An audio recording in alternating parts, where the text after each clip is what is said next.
thanks to Daniel for being such a good public speaker. That's the best way to set up a best man speech. Thank you. Right, before we get going, I know what you're thinking. And yes, I am Experimental Gareth from 2005's MasterChef.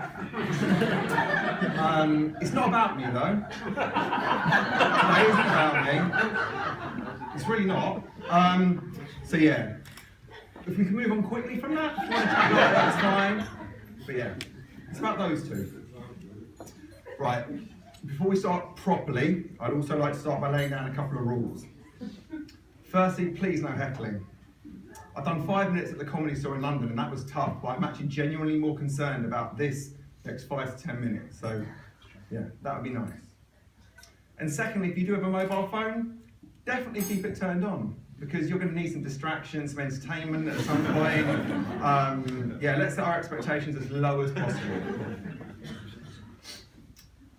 There's been a list of things I've been told not to talk about today. Yeah. And they include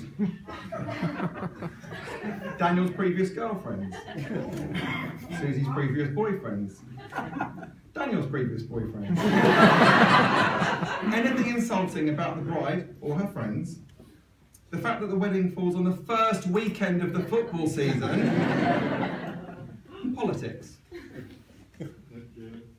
Now I've got a couple of those pointers from a Best Man Speech website, because I was wanting a little bit of inspiration.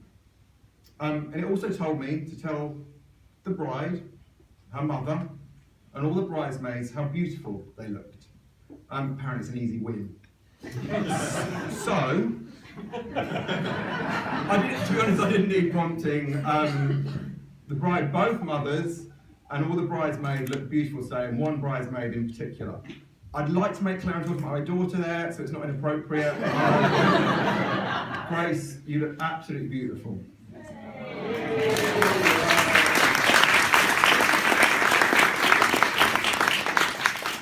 The website also told me to be funny, which worries me a little bit. So Grace and I were chatting the other day, and she was asking about this speech and what needed to happen. I said, I've got to be funny. So she suggested I told a joke. And she even told me which joke to tell. So, what's black, white, black, white, black, white? It's a penguin running down the hill. Go on, Grace, that went down the hill. I was going to high-five her, but this mic doesn't roam, so that one's for you, Grace. Right, now to Daniel. Daniel's different. And from a very early age, he's been different. Some would say odd, I prefer unique. I was talking to Mum the other day about when a then 9-year-old Daniel played Uriah Heep in his primary school production of David Copperfield. It was De Niro level standards of method acting for that period of time, which you will never understand how odd it was to have someone going around the house like that all the time. But he did smash the production, so it was all worthwhile, I guess, in the end. And he's definitely an individual. I think most people in this room that know him well will agree on that. He's always been headstrong, and he's not afraid to set himself away from the norm. Which explains the supporting Sunderland thing. That and the manipulative influence of our father. Now, for those that don't know, apparently I was the first Parker in something like 300 years to be born outside of the northeast of England. And there is not a day that goes by that I don't thank my parents for moving down to London. I thought it might get a little bit of a reaction like that. Joking aside though, I didn't go the same way as Daniel. Daniel was different. He wanted to be with the family clubs who supported Sunderland, leaving. I also knew that would get that reaction. Leaving me and Richie to enjoy, and if anyone saw the game last night, there was not a lot of enjoyment supporting Arsenal. But for Daniel, in a playground full of Manchester United and Arsenal strips, Daniel was resplendent in his red and white kit. Red and white stripes of Sunderland. That's akin to heckling now. Right. By the way, an honourable mention must go to Strap for his loyalty to Middlesbrough as well. And for this, I was actually really proud of him. It showed his strength of character that I patently didn't have, and plus it made him really easy to pick out. Now, Sunderland have played an increasingly important role in Daniel's life, to a point that he now writes for several Sunderland publications, which I'm, again, very proud of him for. And one of the things he often does is compare Sunderland players to Pokemon or Game of Thrones characters, or the like, and I know, me neither. But inspired by this, I thought I'd play a little bit of a game. So I thought I'd compare Daniel and Susie to famous footballers. Now, I struggle to think of suitable Sunderland players, and certainly not one that anyone here would know, so I settled on Arsenal legends. For Daniel, I went for Patrick Vieira.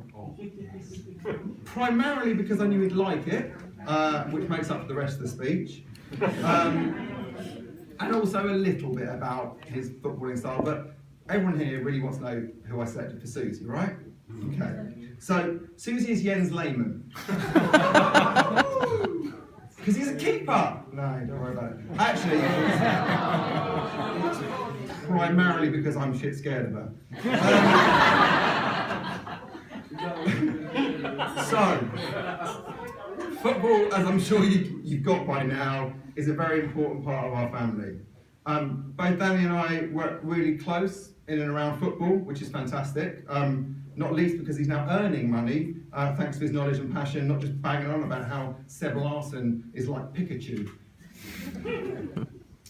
But because of about 12 years age gap, he and I have rarely played alongside each other.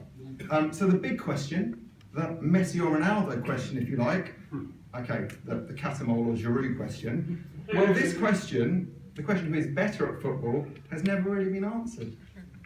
But it has been asked, repeatedly. And Dave Whitten, who is here somewhere, once had the audacity to ask this question to our father in front of Daniel and I. And our dad's answer was, well, Gareth has incredible talent, but never really did anything with it. Whereas Daniel didn't have such natural talent, but has made more of what he's got. Which, incredibly, is an answer that managed to offend us both.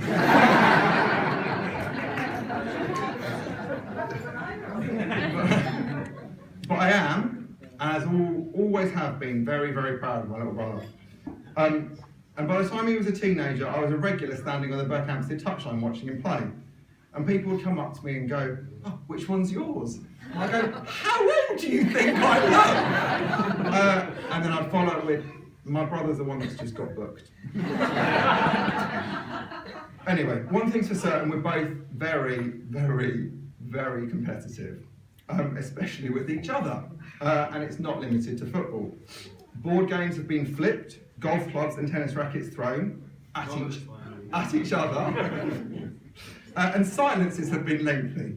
Though at least Daniel's football-heavy stag do didn't end up in a brawl started by me and one of his best friends. You can extrapolate what happened on mine, never mind. Talking of the stag, yeah, it's been mentioned a couple of times, and it was a privilege to organise it. We did all have a great time in Manchester, post-Old football, obviously. And it really was, genuinely, and this is the hard bit again, I've got to be authentic here, but it was lovely to meet a lot of his friends who I didn't already know, and you all were a great group. It was such a fantastic weekend, and I think that's actually testament to the stag himself, so yeah, capped off Dan. So much so that Alex Ray has since told me that he often hates doing things like that, but enjoyed this one, saying, direct quote, your brother and his mates weren't wankers. which I think is a lovely sentiment. Right.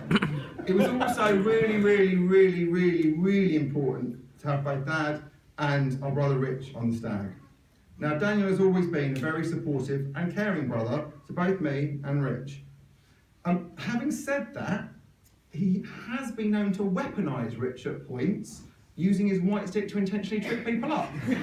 So, judge away. Right, now to another important family member, and one that unfortunately can't be here today. I'm talking about Alfie, obviously. Now he's even on the cake, and it is lovely to see both Danny and Susie with Alfie. They both clearly care for him so much, but I have to be honest, I don't love Alfie. Truth be told, I don't even like him. But then I don't get dogs or even pets, so it's my problem, I guess. I think dogs are like Marmite. You either love them, or, like me, you think they should be kept at the back of a locked cupboard next to the Piccadilly. Talking of yellow things, I think after that one, it's time for another one of Grace's jokes. So, what's yellow and dangerous? Psychopathic custard. Yes, it is! Right. Now we're back on track. So, when Daniel told me about the wedding, lots of things went around my head, but the overriding thought, I thought to myself, wherever our mum is, she'll be looking down on us. She's not dead, obviously, she's just up there. She's just very, very condescending.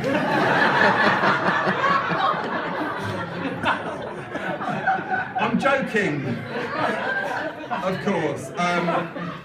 Mum often describes Daniel as her saviour. Genuine saviour, which makes me feel peachy. Now, her stance is particularly galling when you consider Daniel's behaviour when he was young.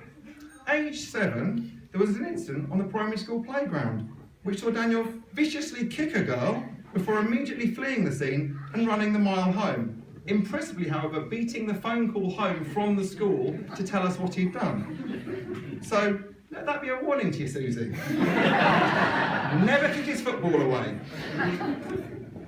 Joking aside, Daniel is actually statistically likely to beat Susie to death. Not as in with a stick or anything, just men are more likely to die earlier than women. Now, I genuinely don't know what the future holds, but I do know that my baby brother has grown into an intelligent, interesting, caring, wonderful man. And I know that he will go on to make an incredible father one day. You need look no further than how amazing he was last night when my little girl Grace had a pretty serious accident and ended up in hospital on my watch as well. So, yeah, well done me, top dadding. But Daniel was calm, caring, and helped us both get through what was a very traumatic experience. Right, but having said all that, when preparing for this speech, I asked Susie for an interesting story about him. She genuinely told me that there wasn't one. Ostensibly saying that there was nothing interesting about Daniel. Which I found a bit harsh. Right, now this is the bit I'm really going to struggle with because I'm really good at kind of like being biting or acerbic or dark humour. By the way, this is way toned down from the original draft. And this is the bit where I'm meant to talk about Daniel and Susie as a couple.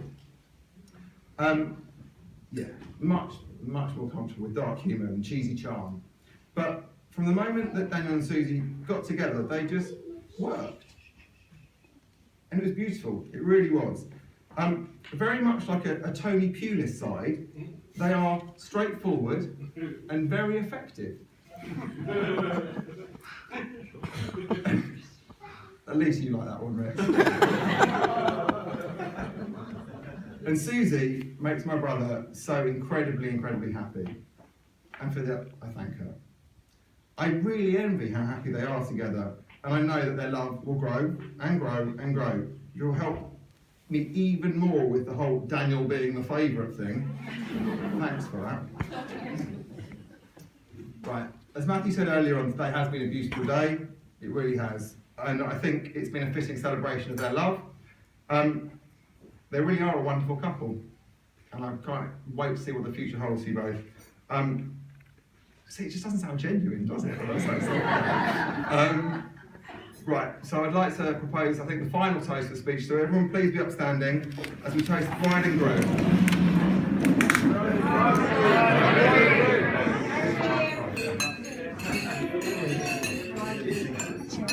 Cheers.